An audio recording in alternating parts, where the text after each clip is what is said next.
कि house of शरीफ के अंदर किस किस्म का खेल खेला गया।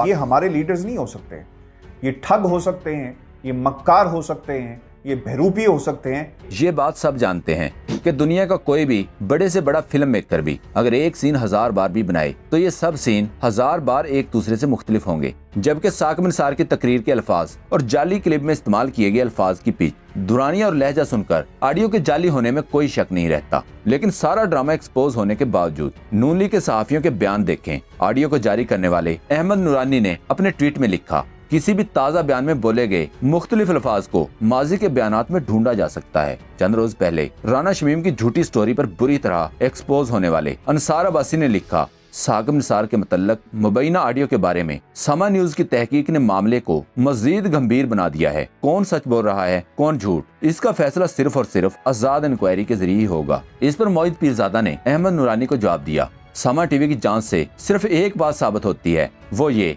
कि अहमद नूरानी हमेशा की तरह झूठ बोल रहे हैं। एंकर पर्सन इमरान खान ने लिखा, सहाफियों का मखसूस टोला अदालतों पर जोर दे रहा है कि अरशद मलिक, राना शमीम और साकिब निसार की ऑडियो के मामले में नोटिस लें, मगर ये शरीफ खानदान को नहीं कहते कि अपनी बेगुनाही के ये सबूत अदालतों में ले जाकर सुरखरू हो जाएं। सलार सुल्तान जई ने अंसार अब्बासी को जवाब दिया, मुनाफिकत की भी कोई हद होती है। जब ओरिजिनल क्लिप बाहर से आ गया है, सब कुछ आश्कार है कि अहमद नूरानी और इसके मालिकों ने जालसाजी की थी, तब भी बजाय इनको आईना दिखाने के बीच में खेल रहे हैं। ये भी सुबह शाम हदीसें लिखता है और अमल इसके यकसर मुखालफ। मजाल है कभी हक बात बोले। इरफान जिलानी ने अहमद नूरानी को जवाब दिया, भाई मैट्रिक में कितने मार्क्स आए थे आपके, बड़े ही कोई डफ्फर निकले हो आप तो। एक ऑडियो सही से ऐड नहीं हो सकी आपसे। एक वो शमीम का बेटा और दूसरा अहमद नूरानी, दोनों ने मिलकर नैया बहा दी कैलबरी क्वीन मरियम नवाज शरीफ की। अदील वड़ाइच ने जवाब दिया, कुछ लोगों की हट धर्मी पर हैरान हूँ कि दुनिया के सामने झूठा साबित होने पर शर्मिंदगी छुपाने के लिए कह रहे हैं कि साकिब निसार की ऑडियो का फोरेंसिक ऑडिट करवा लें।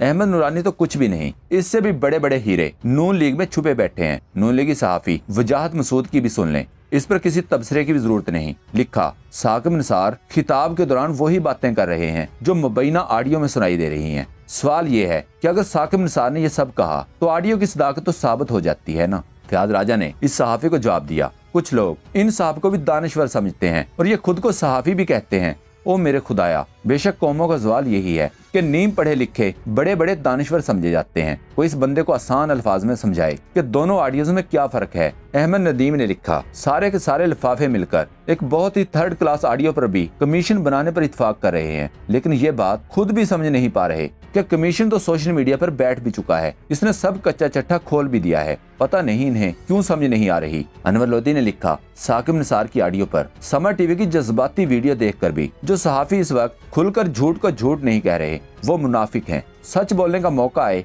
और कोई बंदा न्यूट्रल बनकर हतमी राय न दे, इससे बड़ी बेशर्मी क्या हो सकती है। सोहेल अजीजी ने लिखा, मुनाफिकत की भी इंतहा है। जाली ऑडियो पर साकिब निसार के खिलाफ कार्रवाई का मुतालबा करने वालों ने जुबैर उमर की वीडियो के बाद भी इसे तर्जमान लगा रखा है, जबकि दूसरी तरफ अहमद नूरानी ने जिस फ्रांसिक करने वाली कंपनी से ऑडियो की तस्दीक करवाई वो भी 2 नंबर निकली। 13 साल काम करने वाली कंपनी के पेज पर सिर्फ एक रिव्यू है, वो भी नेगेटिव, जिसमें लिखा है कि ये एक फ्रॉड कंपनी है, यहाँ कोई एक्सपर्ट नहीं बैठे। ये क्लिप देखें।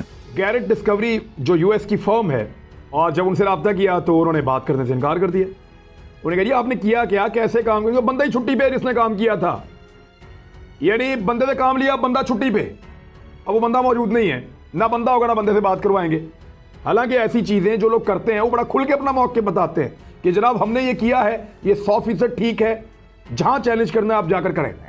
कि अगर ऐसी कंपनी जिसकी लाइफ 13 साल है, इनके मजीद रिव्यूज भी होने चाहिए थे, बल्कि 13 सालों के अंदर कम से कम 13 क्लाइंट्स तो आए होंगे, तो आप समझ सकते हैं कि हाउस ऑफ शरीफ के अंदर किस किस्म का खेल खेला गया। ये हमारे लीडर्स नहीं हो सकते, ये ठग हो सकते हैं, ये मक्कार हो सकते हैं, ये बहरूपी हो सकते हैं। जो भी ये चीज जारी करते हैं वो उसका ताल्लुक बाहर से होता है, लंदन या अमेरिका से होता है, बाहर की वो चीजें होती हैं और उनको पाकिस्तान की अदालतों के सामने नहीं रखा जाता। अब पाकिस्तान की अदालतों के सामने क्यों नहीं रखा जाता?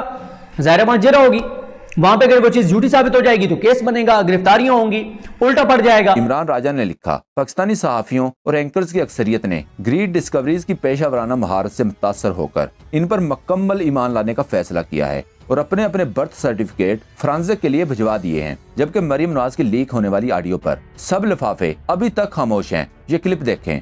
24 चैनल को, समा को, 92 को और क्या नाम है इसका, ARY को कोई ऐड नहीं जाएगा बिल्कुल। अनवर लोधी ने लिखा, मरियम नवाज ने जियो के इश्तहार बंद करने की बात नहीं की, पता नहीं क्यों। अतर काजमी ने कहा, जरा सोचें, अगर कोई ऐसी ऑडियो सामने आए जिसमें हुकूमत मुखालिफ समझे जाने वाले किसी चैनल को इश्तहार ना देने का हुक्म तो दूर, सिर्फ बात ही की जा रही हो और ये ऑडियो PTI के किसी कौंसलर लेवल के बंदे की हो, तो अब तक आजादी सहाफत मीडिया ब्रिगेड ने प्रोग्राम कर करके खुद को गशी डाल लेनी थी। मरियम की ऑडियो टेप सामने आने पर आजादी सहाफत के मतवाले सहाफियों की जानब से कोई एहतजाज और कोई तनकीद नहीं हो रही। साकिब निसार की जाली टेप पर तो बहुत तबसरे कर रहे हैं, लेकिन मरियम की असली टेप पर खामोशी क्यों है?